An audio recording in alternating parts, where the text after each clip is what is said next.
өкінішке орай Бекзат бауырымыз жеңіліс тапты. Сіз енді тренерсіз ғой, жаттықтырушысы қасында болдыңыз, бірге өсірдіңіз осы балаларды. Не айтасыз бұл жекпе-жекке? Жекпе-жекті көрдіңіздер. Менің өз ойымша жеке басымда соңғы раундта кішкене көбірек істеу керек еді Бекзатқа. Бірінші раундта өздерінде көрдіңдер, тигізді, жақсы, нокдаунда болды.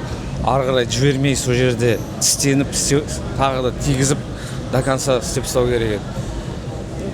Үшінші раундта тоже жақсы бастап келе жатты да, аяғынан білмеймін енді, мүмкін терминмен айтқанда бензині біте бастады ма, сондай моменттер болады ғой. Ары қарай кішкене қоспай қалды. Үшінші раунд аяғын қосып жақсылап істеген кезде мүмкін шешім басқаша болушы еді. Енді ол мен жеке бас ойым. Менің ойымша, Бекзат бұрын белсенді еді, андай құтырып тұратын еді, секіріп тұратын еді.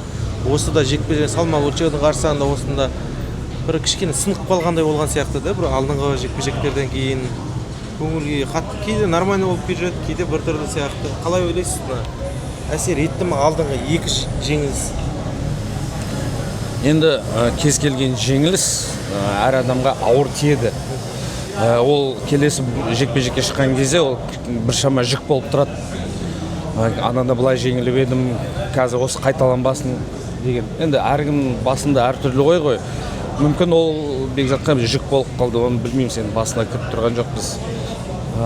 Және сен айтқанда, құтырып тұрады деген кішкене сол жетіспеді деген ол да бар болуы мүмкін.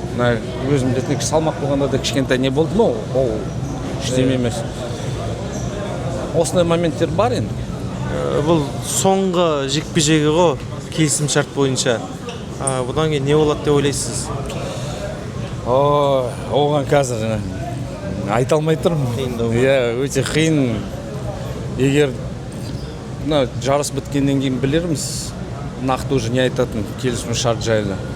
Ада былай қарасақ, алдыңғы неде бір жеңілген балаларға негізі контракты өте аз, білмеймін кімге беретін. Мүмкін егер сен 2-3 рет жеңілсең де бой вечер алып сондай нелер болса, мүмкін созады. Кезінде мен бұрынғы боецтер бар ғой, мысалға қазір Чет Мендес кешіндер, осы жақында алдындағы UFC-да төбелескен американдықтар неше рет жеңілістері бар, бірақ контракттары созылып жатыр. Өйткені бойлары яркий болады да, сондықтан. Енді көреміз енді. Жарыс біткеннен кейін уже ақпарат болады, созды ма, контракт созылмады ма дегендей. Сізге де сәттілік тілеймін.